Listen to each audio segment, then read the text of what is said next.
बच्चों,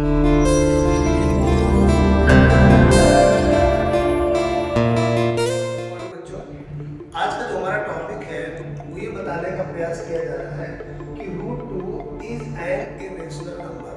मतलब कि जो √2 है वो एक अपरिमेय संख्या है। इसको कैसे हम लोग सिद्ध करें, कैसे प्रूव करें किए।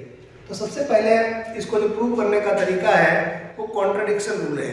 उसके तहत हम इसको प्रूव करेंगे कि लेट √2 इज रेशनल नंबर। हम लोग क्या लिखेंगे, देखो प्रूव करना है कि √2 इरेशनल नंबर है, लेकिन हम लेट क्या कर लिए हैं कि √2 रेशनल नंबर है। अच्छा, रेशनल नंबर क्या होते हैं? रेशनल नंबर को हम लोग P/Q के फॉर्म में लिख सकते हैं, सबको पता है। तो हमने लिख दिया कि √2 इज इक्वल टू A/B। यहाँ पर A और B क्या है, यहाँ लिख देता हूँ मैं। A and B are integer. A और B यहाँ पर इंटीजर्स है और इसमें जो B है नॉट इक्वल टू 0। B की वैल्यू 0 नहीं है। तो अब हम क्या करेंगे, इसको दोनों तरफ स्क्वायर कर देंगे। स्क्वायरिंग बोथ साइड करेंगे। इस पे स्क्वायर लग गया और A/B पर भी स्क्वायर लग गया। देखिए रूट का जब स्क्वायर करते हैं तो उसका रूट गायब हो जाता है। तो रूट का स्क्वायर करेंगे तो 2 हो जाएगा। ये हो गया A²/B²। तो यहाँ से हम लोग क्या लिख सकते हैं, क्रॉस मल्टीप्लाई अगर हम लोग कर ले तो A² is equal to 2B²। इसका मतलब क्या हुआ कि A² क्या है, वो B² से डिवाइड हो जाता है। मतलब A² is equal to 2B² का मतलब क्या है कि अगर हम A² को B² से डिवाइड करेंगे तो क्या आ जाएगा, यहाँ पर 2 आ जाएगा, है ना। इसका मतलब क्या है, this implies that A² is divisible by 2। A² divide by 2 हो जाएगा। तो यहाँ पर हम क्या लिख सकते हैं, जब A डिविजिबल बाय 2 हो जाएगा, इसका मतलब क्या हुआ कि A भी डिविजिबल बाय हो जाएगा, डिविजिबल बाय 2। क्योंकि जब किसी नंबर का स्क्वायर डिवाइड होता है तो उस नंबर का स्क्वायर हटा देंगे, वो भी 2 से डिवाइड हो जाएगा। और जब A 2 से डिवाइड हो रहा है, इसका मतलब क्या है, हम इसको ये भी लिख सकते हैं, this implies that A is equal to 2C। जैसे A² को डिवाइड किया तो 2B² आया। जब A को डिवाइड करेंगे तो हमने मान लिया कि 2C² आ जाएगा। अब इसका हम फिर से स्क्वायर आ जाते हैं, ध्यान दीजिएगा। फिर से स्क्वायर करेंगे तो ये हो जाएगा A² is equal to 2C का स्क्वायर।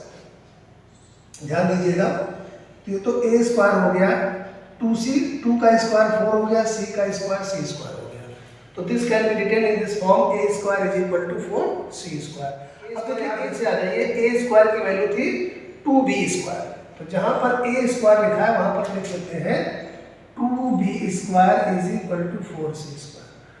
2 को उधर ले जाइए तो B² हो गया 4C²/2। इसको डिवाइड कर दीजिए तो B² हो गया 2²। इसका क्या मतलब हुआ, इसका मतलब हुआ कि B² is divisible by 2।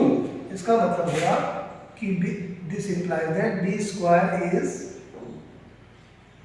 Divisible by 2।